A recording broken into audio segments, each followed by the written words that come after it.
海上小岛、金门，战地、炮弹、溪道，是一般人对金门的印象。被战时遗留的文化包围，当中的美食嘛演变出特殊的滋味。只要深入金门的街路，就会当看到一间又搁一间的特色料理，摊开马人伫空气中闻到特别的滋味。头家好食呢，毋是头家好食，饲仔好食。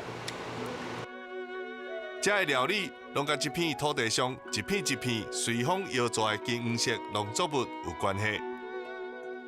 伊的味深深影响着金门人的生活以及饮食的形态。请锁定这礼拜的咱的城、咱的市、咱台湾的味。